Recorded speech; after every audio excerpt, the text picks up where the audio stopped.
Nos dda, croeso i'r oedfa heno, sydd dan wfal Emyr. Roswch gyda ni ar y diwedd i gael paned a sgwrs. Mae cwrddiadau ar y sgrin fel arfer. Mae cwrgweddi fan hyn nos Fawrth am 7:45 a bydd ar gael ar Zoom hefyd. Ac yna mae Wyn yn trafod emynau fel arfer, nos Iau ar-lein a clybiau di Gwener. Mae brecwast merched wedyn bore di Sadwn yn di'r Browns a wedyn jyst atgoffa chi mae gwyliau capel yn digwydd ar y 5 o'r mis a dim ond wel pethefnos i fori fi'n gyda yw hwnna. Mae'n dod yn gloi iawn gwyliau Pasg. Felly 3 diwrnod o'r 5 i'r 7 felly os chi eisiau dod, os newch chi gael gair dyleri am hynny.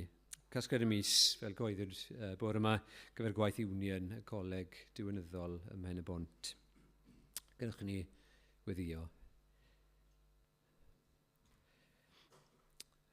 Ni diolch i ti Arglwydd am y cyfle sydd gyda ni nawr i ddod at yn gilydd eto, y fraint sydd gyda ni i ddod a darllen dair di'r yn gilydd a dy ddoli di a gwrando ar dy wirionedd di yn cael ei esbonio i ni.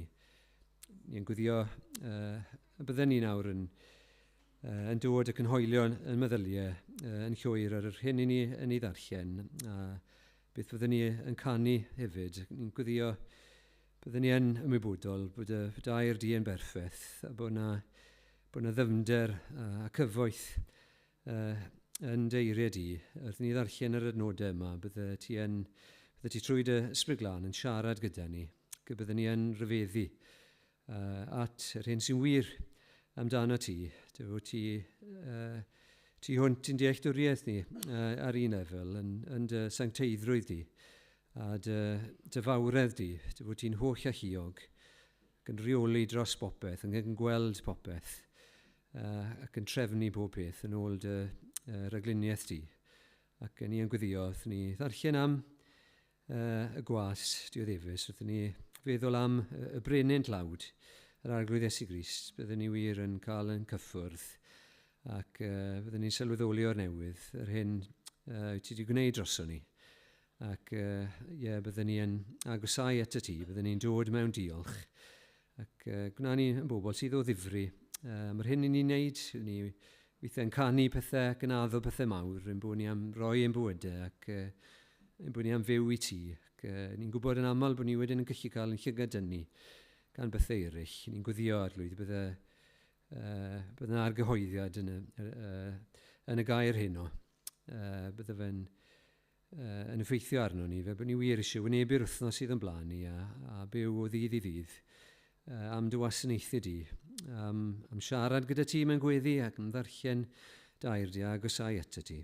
Ac ar ei ti weithio yn ein calonau ni, na beth ni'n gofyn. Ni'n diolch i ti Arglwydd bod ni ddim ar ben yn hun, ni'n diolch i ti bod ni'n troi yn gwmpas nawr a gweld bod ni'n dod gyda cynulleidfa o'n gwmpas ni, o bobl i ti wedi achub.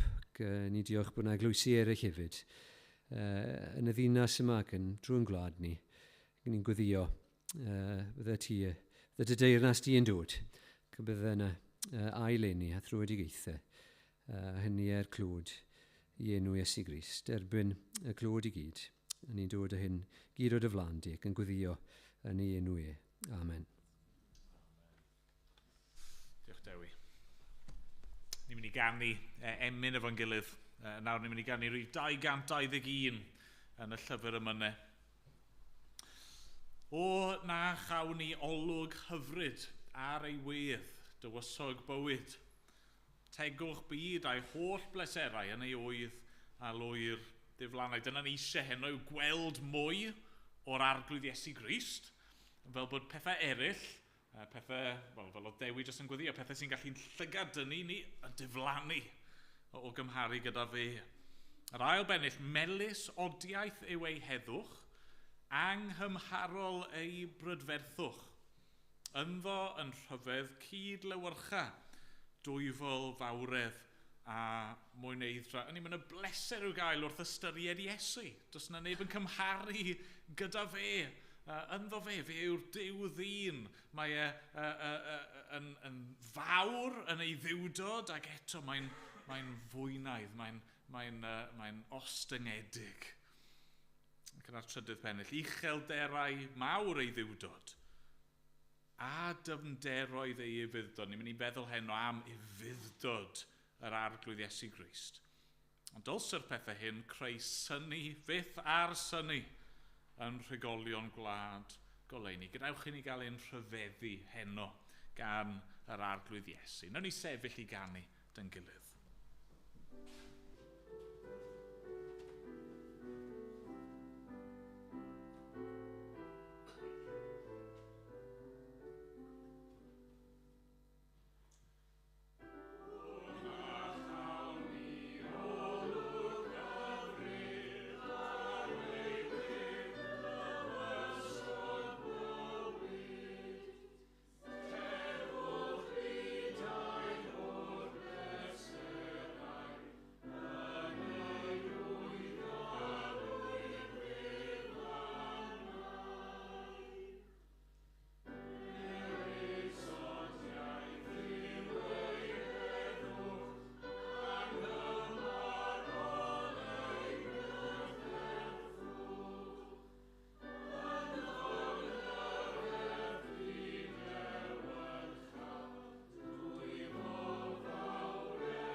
Lyfr y proffwyd Eseia.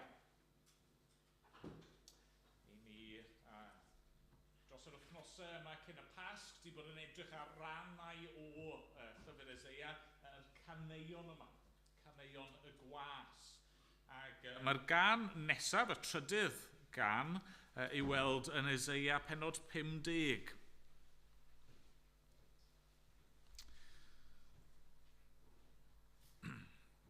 Eseia 50 ac adnodau 4 i 9.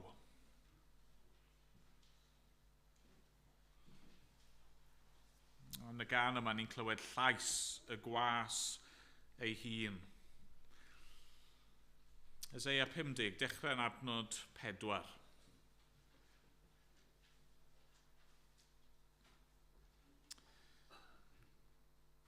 Rhoes yr arglwydd Dduw i mi, dafod un yn dysgu, i wybod sut i gynnal y diffygio a gair.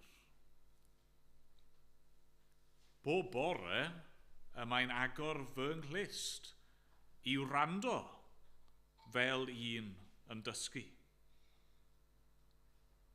Agorodd yr arglwydd Dduw fy nghlist, ac ni wrth wynebais unau na chylio yn ôl.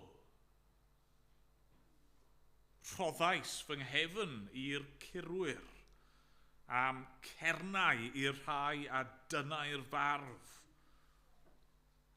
Ni chuddiais fy wyneb rhag gwaradwydd na phoer. Y mae'r arglwydd Dduw yn fy nghynnal. Am hynny, ni chaf fy sarhau. Felly gosodaf fy wyneb fel callestr, a gwn nam cywilyddur. Y mae'r hwn sy'n fy nghyfiawnhau wrth law. Pwy a ddadlau i'm herbyn? Gadewch i ni wynebu'n gilydd. Pwy am gwrthwyneba? Gadewch iddo nesau ataf. Y mae'r arglwydd Dduw yn fy nghynnal. Pwy am condemnia? Byddant i gyd yn treulio fel dilledyn a ysur gan wyfyn. Amen. Diolch i Dduw am ei air sanctaidd. Ni'n mynd i ganu emyn arall nawr, rhif 122 yn y llyfr yma.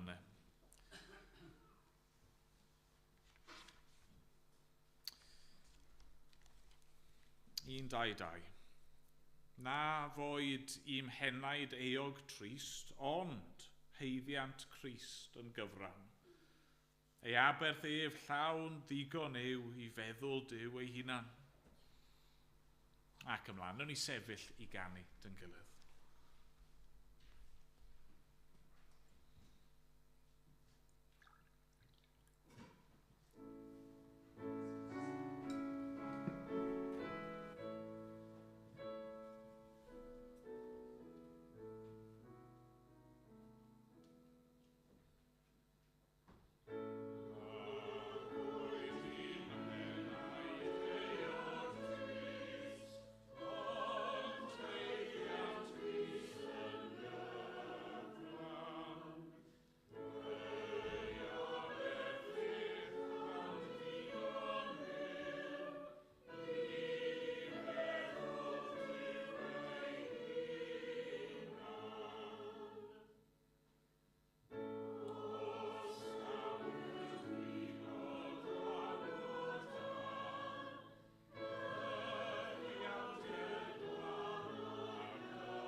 Wna ni weddio, dyn gilydd, wna ni droi at yr arglwydd mewn gweddi. O arglwydd ein Duw, mae gennym ni reswm heno i ryfeddu. Mae gennym ni reswm i ganu. Mae gennym ni un sydd yn heiddi ein mawl a'n clod i gyd. O arglwydd i ni yn dyfolu di. Ac i ni am ddiolch i ti yn awr am yr arglwydd Iesu Grist. Am yr un yma sydd yn anghymharol. Yr un yma sydd yn ragori ar bawb a phopeth sydd. Yr un yma sydd mor fawr yn ei ddiwdod. Ac yr un yma, nath ddod yn berffaith i fydd. Ni'n diolch bod ni wedi canu nawr amdano fe yn cael ei eni'n dlawd ac yn byw dan wawd a chroesau ac yn dioddef bod dim bai ynddo fe yn ei fyddhau yn hollol wirfoddol. Dad Ian wir, dyma fydd testyn can y nefoedd am dragwyddoldeb. Ac arglwydd, dyma yw testyn ein can ni yma nawr. Ac i ni yn gofyn arglwydd unwaith eto, wrth i ni edrych ar dy air di, wrth i ni edrych ar y gân yma, nes di ysbrydoli Eseia i'w ysgrifennu, wrth i ni feddwl am y gwas, wrth i ni feddwl yn fwy amdano fe, am ei gymeriad ac am ei waithau, ond yn arbennig heno am ei fuddod e. Ni'n gofyn arna ti i gynhesu ein calonau ni. Arglwydd, ni'n gwybod fod llawer o'r pethau hyn yn gyfarwydd i ni. Falle bod rai yma heno wedi darllen yr adnodau hyn droion o'r blaen. A dros y Pasg fyddwn ni'n clywed i'r hen stori am yr arglwydd Iesu ac am ei ddioddefaint yn ein lle ni. O arglwydd, helpa ni. I ni angen dy ysbryd glân di yn awr i ddod ac i oleo'r gair i ni. Ac i ddod ac i dystio'n fewnol yn ein calon ni i'r pethau hyn. I ni dangen di i ddod ac i'n tanio ni arglwydd. Fel bod ni yn dalgafel yn y pethau hyn ac yn cael ein cyffroi gan y pethau hyn ac ddim jyst yn eistedd yna yn cytuno arglwydd, ond yn llawenhau ac yn gorfoleddu ac yn gosod ein gobaith ni yn gyfan gwbl ar y pethau hyn ac ar y person hwn. Arglwydd, ni'n cyffesu bod ni'n gallu bod mor llugoer tuag ato ti. Dad, ni'n cywylyddio, ni'n ymwybodol o'r pethau'n hunan, nid fel hyn i ni eisiau bod, arglwydd. Ni'n gwybod bod y pethau hyn yn wir. Ni'n gwybod bod ti yn heiddi mawl. Ni'n gwybod mae Iesu yw testun moliant, yr angylion a'r saint yn y gogoniant ac eto arglwydd, ni falle yn ffeindio fe'n anodd i werthfawrogi. Helpa ni felly. Tostyria wrtho ni arglwydd. Bendithia ni, dangos dy ddaioni i ni, ro flas i ni, heno amdano ti ac am dy bethau di. Arglwydd, ni yn cyffesu yn aml iawn bod ni, fel glywon ni bore yma, ni'n fwy tebyg i'r byd nag y dylsyn ni fod. Ni'n gallu treulio gymaint o'r amser ni yn siarad ac yn canmol pethau'r byd. Ni'n gallu gwario cymaint o'n arian ni yn chaso ar ôl pethau y byd. Ni'n gallu ymdrechu ar gyfer pethau'r byd ac arglwydd eto, mae gennym ni rhywbeth fan hyn sydd yn llawer gwell. Helpa ni weld y trysor sydd gennym ni yn yr arglwydd Iesu, os gweli di fod yn dda. Dad, ni'n diolch i ti nawr am dy air di, ni'n gweddio yn ei di weithio yn ein calonau ni yma, ni'n cyflwyno i ti, gweddill yr eglwys, ein cyd aelodau ni, lle bynnag y bod nhw, yn gofyn y bydde di yn tynnu'n agos at nhw, beth bynnag yw'r treialon maen nhw'n gwynebu. Helpa nhw a ni i fod yn ifydd i ti ac i dy ddilyn di beth bynnag a ddaw gyda'n golwg ni ar yr arglwydd Iesu Grist. Dad, ni gofyn am darweiniad i ni fel eglwys, i ni dal yn ansicr am y dyfodol ac am yr hyn rwy ti yn ei fwriadu ar ein cyfer ni a'r hyn rwy ti am i ni wneud. Arglwydd, helpa ni. A wneud i agor ddrws os gweli di fod yn dda i yr efengil ac i dy waith di arglwydd yn ein plith ni. A wneud i'n defnyddio ni, a wneud i roi hyder i ni a sêl dros dy enw, a wneud i roi cyfleuon i ni rannu'r efengil gyda'r eraill, Ac arglwydd yn wneud i arwain ni trwy'r ysbryd glân i ddweud y pethau cywir ac i beidio dweud y pethau anghywir. Ac arglwydd, a wneud i achub. A wneud i achub, os gweli di fod yn dda. Unwaith yn rhagor.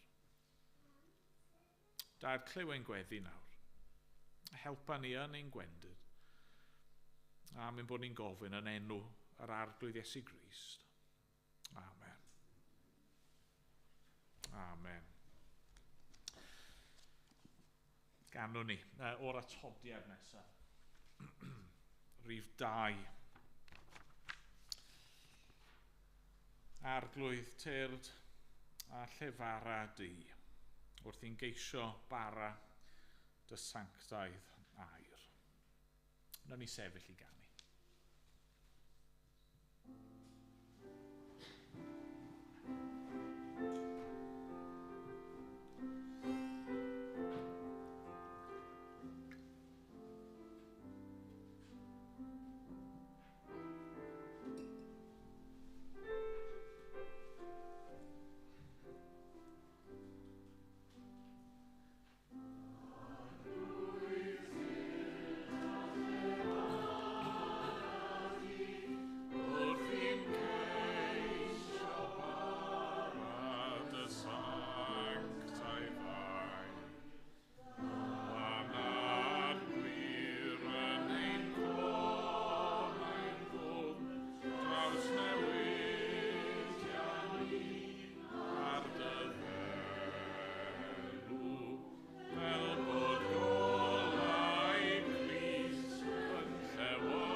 trwch gyda fi.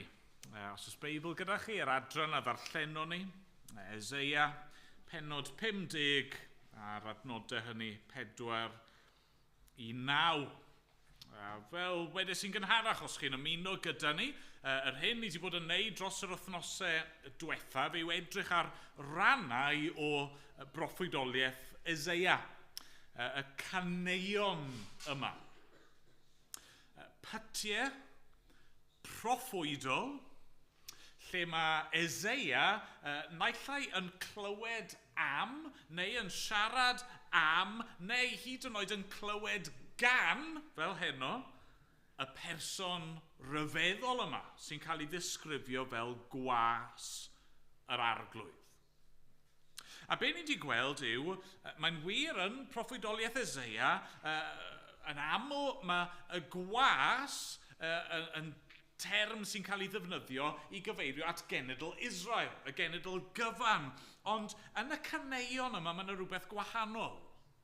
Dyw y term ddim yn ffitio cenedl Israel. Mae'n glir, mae unigolyn sydd dan sylw. A mae gennym ni heno mantais o ddim gan Eseia. Ni'n gallu edrych yn ôl. Ac yn ni'n gwybod wrth edrych yn ôl ar hanes, wrth edrych yn ôl nawr trwy lyged y Testament Newydd, fod Eseia fan hyn yn proffwydo am yr arglwydd Iesu Grist. Fe yw y gwas. Fe yw yr gwir Israel. Fe yw'r un sydd wedi dod mwyn llwyddo lle roedd cenedl Israel wedi methu. A mae hynny'n mynd i fod yn arbennig o glir heno. Fod Crist wedi ufuddhau lle mae pob un arall wedi methu. Nawr, just recap sydyn, yn fer iawn o be ni wedi gweld mor belled. Clywon ni yn y gan gyntaf yn arbennig am gymeriad y gwas. Rai o'r pethau sydd yn nodweddu y gwas yma. Nathon ni weld yn dod fod e'n etholedig. Hynny yw fod Duw wedi ei benodiau i'r gwaith, wedi ei osod ar wahân i'r gwaith. Nathon ni weld bod e'n un sy'n dod mewn barn. Hynny yw yn dod i ddatguddio ewyllus Duw, ac yn wir yn dod i gosbi drygioni, ond nathon ni weld hefyd fod e'n was tyner yn dod. Ac i'r rhai sydd yn anghennus, y rhai sy'n barod i gydnabod ei hangen a gofyn am help, mae'n i trin nhw'n dyner ac yn ofalus. Yna, wythnos diwetha, nathon ni ganolbwyntio ar waith y gwas. Y gwaith mae wedi dod i'w gyflawni. Nathon ni glywed yn dod fod y gwaith yma'n waith pwysig, does neb arall yn gallu wneud, yn waith mawr sydd yn estyn hyd eithaf y ddeiar, a mae'n waith anodd, poenus. Y gwaith o achub. Ar yn y ddwy gan nesaf, be ni'n mynd i weld yw yr pethau mae gyd yn cael eu clymu at ei gilydd, ond gyda ffocws penodol. A felly heno, ni'n mynd i feddwl mewn ffordd eto am ei gymeriadau ac am ei waithau, ond gyda lens penodol arno, sef ufuddod y gwas. Hynny yw, yn ei gymeriad, yn y math o berson yw e, ac yn y gwaith roedd e wedi dod i'w gyflawni, roedd y gwas yn hollol ufudd, yn berffaith ufudd. Roedd e'n dod i'n plith ni fel mab, yn ufudd i'w dad. 2 bwynt sydd â fi ar ein cyfer ni heno. Y pwynt cyntaf yw hyn. Roedd e'n ufudd yn gwneud ewyllus yr arglwydd. Mae'r gwas yma yn ufudd wrth wneud ewyllus yr arglwydd. Nawr, chi'n mynd i weid eto heno, come on, Emyr, dwi'n ddim yn arbennig o reiddiol. Hynny yw, does yna ddim sioc fan hyn, oes e mewn ffordd. Dyna ddylsych chi ddisgwyl gan gwas A dyna yw cyfrifoldeb gwas, yn dyfa, yw ufuddhau, mae'n gwneud synwyr. Os o'ch chi yn mynd i fynd ati i gyflogi gwas, pa fath o berson byddwch chi eisiau? Wel, rhywun sydd yn gwrando, rhywun sydd yn gwasanaethu, rhywun sydd yn dilyn yr gorchmynion sy'n cael ei gosod iddyn nhw. Chi ddim eisiau rhywun sy'n gwneud beth bynnag maen nhw moyn yn y ffordd maen nhw moyn. Chi eisiau rhywun sydd yn ufuddhau i ewyllus eu meistr neu eu harglwydd nhw. Wel, dyna sy'n wir am y gwas yma, ond mae yn rhagori yn dydy, yn hyn. Dyw e ddim jyst yn ifydd, mae'n berffaith ifydd. Gwrandewch eto ar rai o'r pethau ni wedi darllen, edrychwch ar adnod 4. Roes yr arglwydd Dduw i mi dafod un yn dysgu, i wybod sut i gynnal y diffygiol a gair. Wel, ni wedi gweld hynny'n barod yn dod, y gwas tyner sydd yn cynnal y diffygiol gyda'i eiriau, ond sut mae'n gwneud hyn? Bob bore, mae'n agor fy nghlist i wrando, fel un yn dysgu. Mae'r gwas yn dweud, fi bob dydd, bob bore, yn gwrando ar llais y tad, yn gwrando ar llais yr arglwydd. A ni'n gweld yr un peth yn dod drosodd ar ddiwedd yr adran ddarllenon ni, ar adnodau 8 a 9. Mae'r hwn sy'n fy nghyfiawnhau wrth law. Pwy a ddadlau i'm herbyn? Gadewch i ni wynebu'n gilydd. Pwy am gwrthwyneba? Gadewch iddo nesau ataf.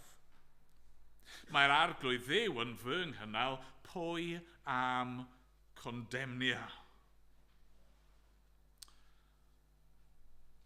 Nes i'r pwynt wythnos diwetha fod yr arglwydd Iesu yn dod nid yn bennaf fel athro, ac nid yn bennaf fel esiampl, ond yn bennaf mwyn achub.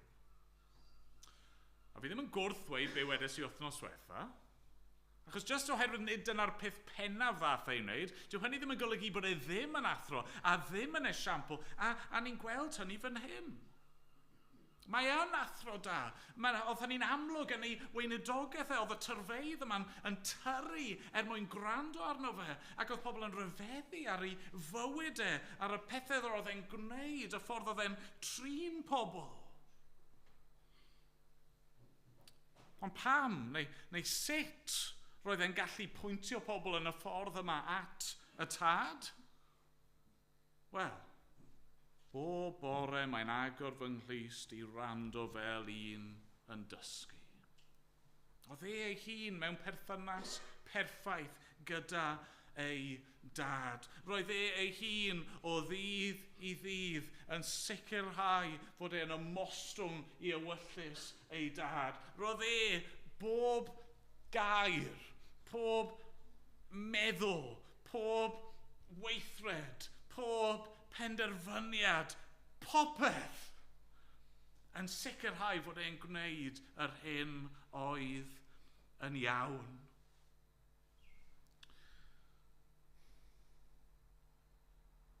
Mae'n gofyn y cwestiwn, yn dydy, pwy a ddadlau im herbyn? Pwy am gwrthwyneba? Pwy am condemnia? Os unrhyw un yn gallu ffeindio bai yn y gwas yma, wel nac oes. Nac oes, mae yn hollol unigryw fel hyn yn ei ufudd-dod. Chi'n cofio'r hanes trawiadol yna, fi'n siŵr, Iesu yn blentyn. Mae Iesu'n mynd ar goll yn Jerusalem. Ei rieni ddim yn gwybod lle mae o'r diwedd. Maen nhw'n dod o hyd iddo fe yn y deml. Ni'n clywed Luc 2, adnod 46.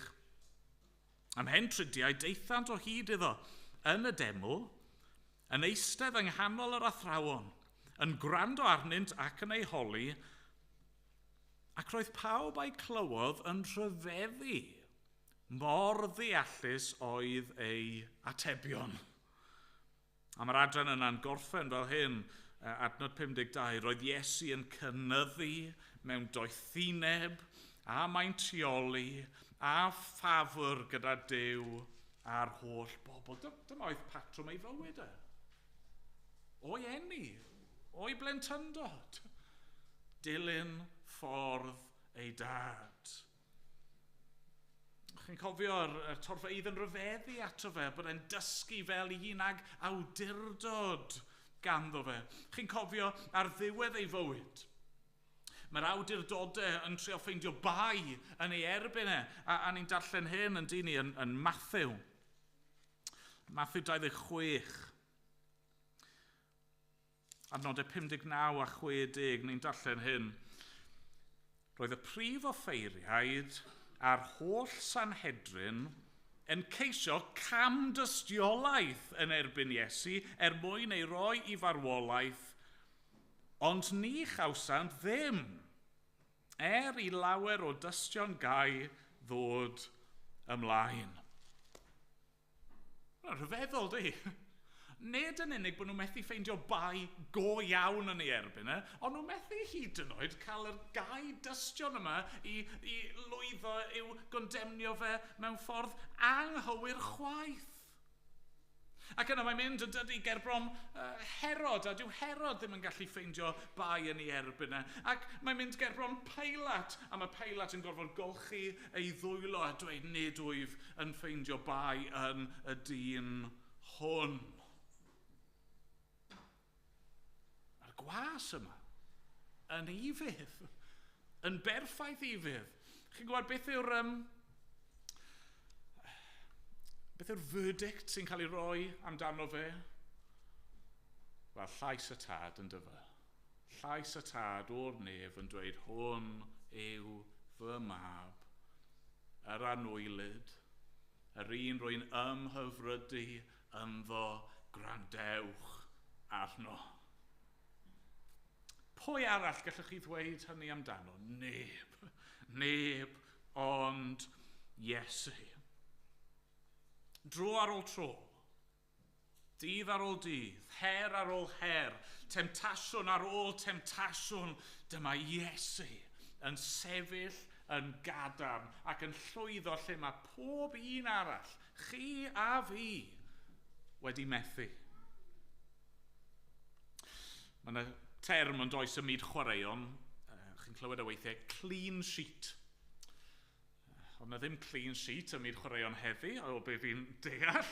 A chi'n clywed y weithiau yn chi, falle mewn gêm pêl-droed neu rhywbeth fel yna, mae'r gôl geidwad wedi gwneud ei waith. A dim ond be mae'r tîm arall wedi wneud, dim ond sawl ergyd sydd wedi bod, dim ond sawl shot ar y targed, mae'r gôl geidwad wedi sefyll yn gadarn, mae wedi gwrth-sefyll ac mae yna clean sheet. Dim bai. Chi methu ffind o bai yn y gôl geidwad yma. Wel, mae'r gwas yma. Mae ganddo fe y clean sheet. Perffaith. A niwch chi ddim yn gallu ffeindio unrhyw bai ynddo fe o gwbl. A mae rai o'ch chi'n gwybod, y term technegol am be ni'n ystyried heno yw ufuddod gweithredol. Yn Saesneg, active obedience. Hynny yw fod yr arglwydd Iesu yn weithredol. Am hob dim roedd e wedi ei wneud. Roedd e'n hollol ifydd i Dduw. Nawr, ni feddwl am hyn yn fwy eto, wythnos diwethaf, ni weld fod hyn yn bwysig eto, ond mae rhaid i ni sylweddoli hyn heno. Yr unig ffordd mae'r arglwydd Iesu Grist yn gallu'n hachub ni. Yr unig ffordd mae'r arglwydd Iesu Grist yn gallu cynnig gobaith i ni. Yr unig ffordd mae yna unrhyw faddeuant pechodau i'w gael i ni yw am fod e wedi llwyddo fan hyn. A mae eisiau ni ryfeddu ar hynny. Eisiau ni ryfeddu yn does. Nid ein ufuddod ni sy'n achub. Falle bod chi wedi dod yma heno a chi dal yn twyllo chi'n, fi'n ddigon da ger bron Duw. Os fi just yn ceisio fy ngorau, os fi'n gwneud digon o bethau da, bydd hwnna'n canslo mas y pethau drwg, a mae hynny yn nonsens. Mae'n gelwydd wneud arwain yr holl ffordd i farn ac uffern tragwyddol. Be mae'r Beibl yn dweud? Ni'n methu cyfiawnhau ein hunan ar sail cyfraith. Achos ni gyd wedi methu cadw'r gyfraith, ond dyma un sydd wedi llwyddo. Na'r peth cyntaf. Oedd yr arglwydd Iesu, yr gwas yma, yn ifydd wrth wneud ewyllus yr arglwydd. Ond ar ben ei hunan, doedd hynny ddim yn ddigon i'n hachub ni. Oedd yn ddigon iddo fe, oedd yn ddigon i olygu bod yn heiddi bywyd tragwyddol a gogoniant gyda y tad, ddim yn helpu ni fel mae pethau'n sefyll. A felly mae dynnu'r ail agwedd, yn ail pwynt ni heno, sef hyn. Roedd yr arglwydd Iesu yn ifydd wrth dderbyn ewyllus yr arglwydd. Nid yn unig wrth wneud ewyllus yr arglwydd, ond hefyd wrth dderbyn ewyllus yr arglwydd. Ni wedi cael hint o hyn yn barod yn y caneuon blaenorol. Bydd e'n dod yn fwy amlwg eto os dyw e'n mynd wythnos nesaf. Ond mae'n glir fan hyn yn dydy. Mae'r gwas yma yn mynd i ddioddef, a mae'r gwas yn gwybod hynny. Drychwch ar adnod 5 a 6. Agorodd yr arglwydd Dduw fy nghlust, ac ni wrth wynebais unai na chylio yn ôl. Rhoddais fy nghefn i'r curwyr, am cernau i'r rhai a dynau'r farf. Ni chyddiais fy wyneb rag gwaradwydd na phoer.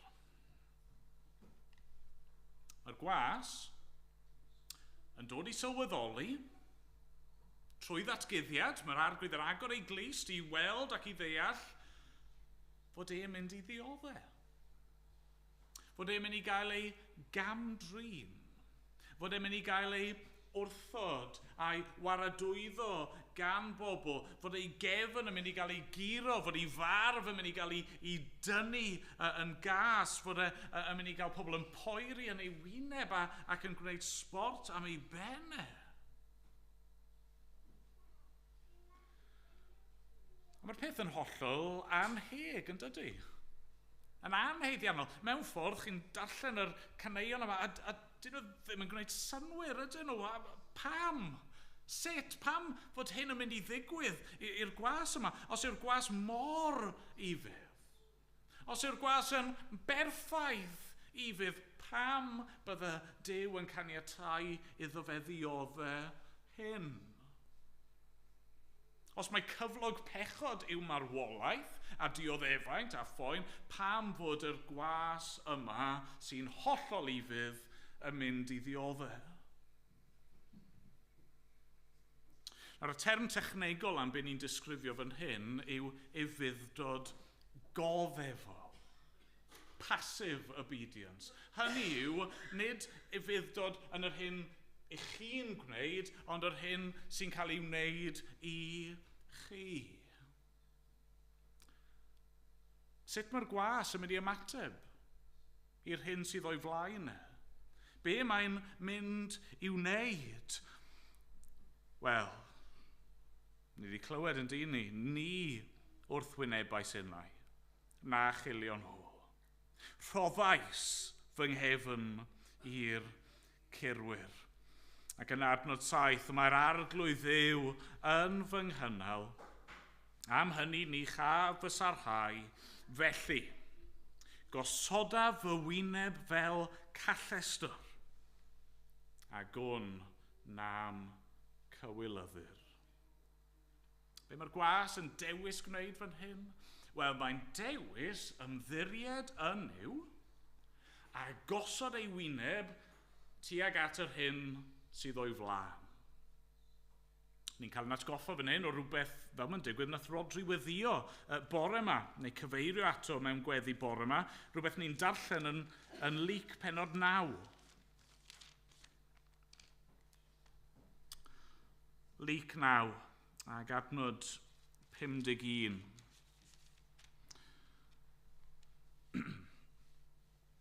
Pan oedd y dyddiau cyn ei gymryd i fyny yn dirwyn i ben, troes ef, hynny yw Iesu, ei wyneb i fynd i Jerusalem.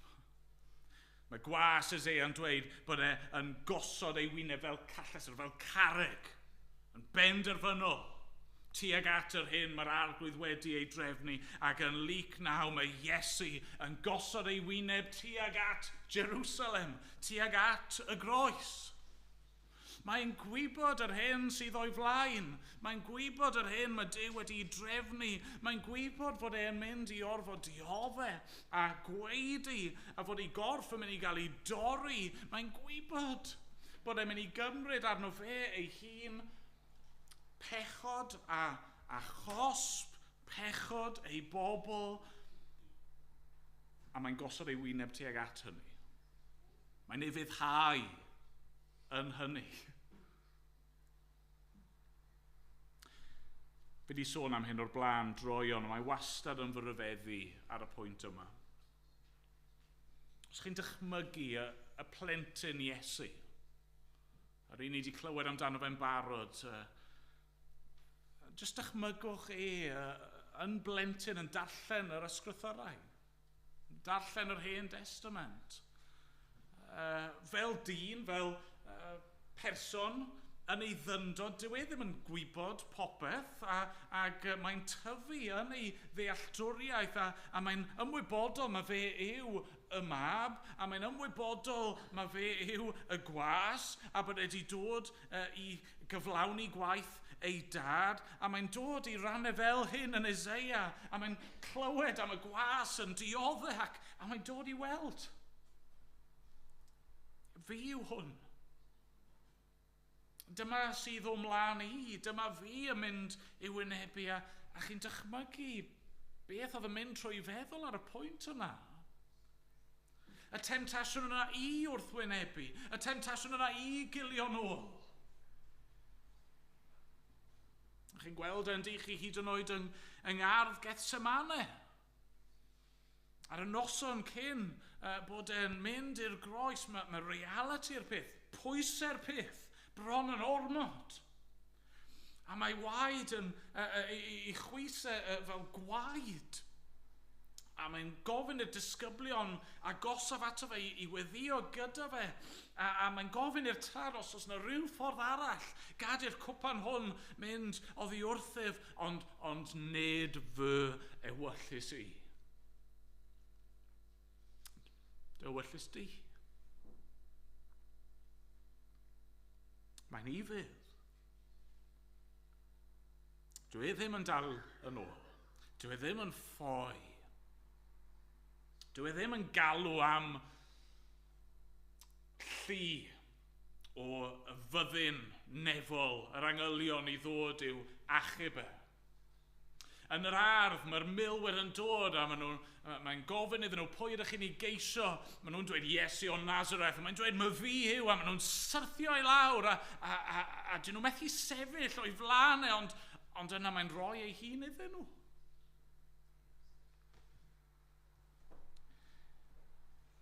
Mae'n cerdded y llwybr yna, sy'n arwain i'r groes, o'i wyrfodd, yn i fydd, ein mwyn ni. Fi wedi cael y fraint yn ddiweddar o ddarllen llyfrau Narnia. Nid jyst mwyn fy mhleser i fy hun, ond fi'n cael yr esgus o ddarllen nhw i Ania cyn gwely. Ac mae'r llyfrau yma, maen nhw'n wych. Os ych chi ddim wedi darllen nhw, maen nhw yn rhyfeddol. Straeon plant, mae Ania wrth ei bodd yn gwrando arnyn nhw, ac eto mae C.S. Lewis yn llwyddo i gyfleu pobl, digwyddiadau, neu gwirioneddau ysbrydol yn y ffordd mwy ryfeddol. Sa'n meddwl bod angen deall weithiau, fi stryglo i ddarllen. Gwrandewch ar hyn. Tua diwedd yr llew ar rach, yr Lion, the Witch and the Wardrobe, mae Aslan, llew, di cytuno i fynd, i gael ei ladd yn dod yn lle Edmund. Ac chi'n clywed hyn? The fool, medde Rach. The fool has come. Bind him fast. Bind him, I say, repeated the White Witch. The hags, yr grachod yma, they made a dart at him and shrieked with triumph when they found he made no resistance at all. And then others, evil dwarfs and apes, rushed in to help them. Between them, they rolled the huge lion over on his back, tied all his four paws together, shouting and cheering as if they'd done something brave. Though had the lion chosen, one of those paws could have been the death of them all. A ni'n gallu cael ymlaen ac ymlaen. Jyst yn cyfleu hyn, mor wych i ni yn dydy. Yr rach fan hyn, y diafol a pwerau ysbrydol drygionus y byd yn meddwl bod nhw wedi trechu, ond dyn nhw ddim. Dyn nhw ddim. Fe aeth o'i wirfodd. Nawr eto, byddwn ni'n gweld y pethau hyn yn y gan olaf. Ond am nawr, mae'n ddigon i ni ddweud hyn yn dydy. Bod yr arglwydd Iesu, y gwas, yn ifydd wrth dderbyn ewyllus yr arglwydd. Oedd e'n ifydd ein mwyn ni. Roedd e'n ifydd mwyn ein hachub ni. Roedd e'n ifydd yn ein lle ni. Ac felly heno, oherwydd fod Crist wedi dioddef fel hyn, gallwn ni wynebu beth bynnag a ddaw. Oherwydd fod wedi derbyn ewyllus ei dad, i ni'n gallu gwybod fod pob peth yn cydweithio daioni i rai sy'n caru Duw. I ni'n gallu gwybod fod dim byd yn mynd i ddod i'n rhannu nad yw'n rhan o'i gynllun ar ein cyfer ni. I ni'n gallu gwybod beth bynnag ni'n dioddef fod ein bywyd ni yn ddiogel wedi guddio yng Nghrist. A gallwn ni ymddiried ynddo fe. Wel, diolch iddo. Amen. Amen. Ni'n mynd i ganu o'r atodiad i orffen. Rhif 19.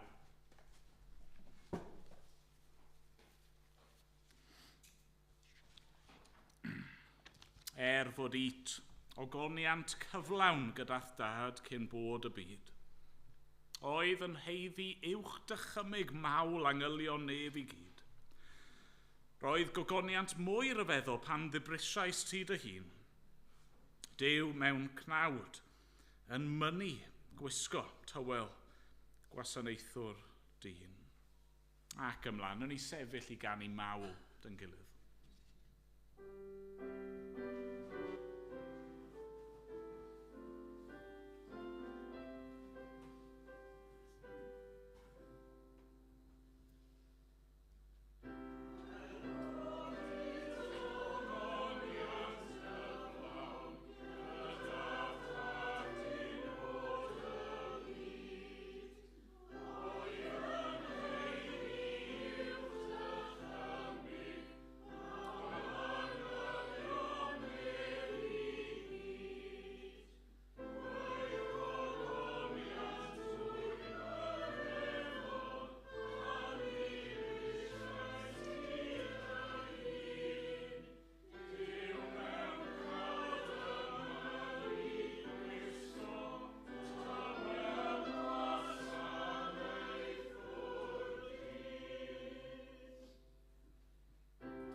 arglwydd ni'n diolch i ti yn awr am ei fuddod yr arglwydd Iesu Grist.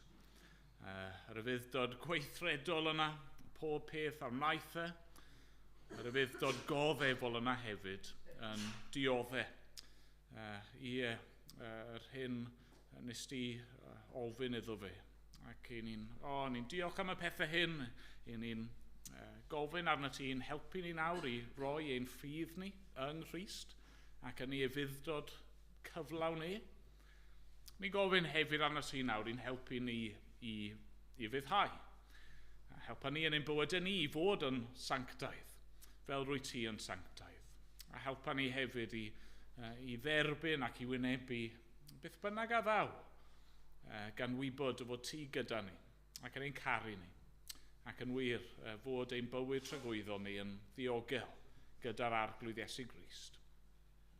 Ac nawr bydded i ras ein harglwydd Iesu Grist, a chariad Duw a chymdeithas yr ysbryd glân fod gyda pob un ohono ni, o'r awr hon ac hyd byth. Amen.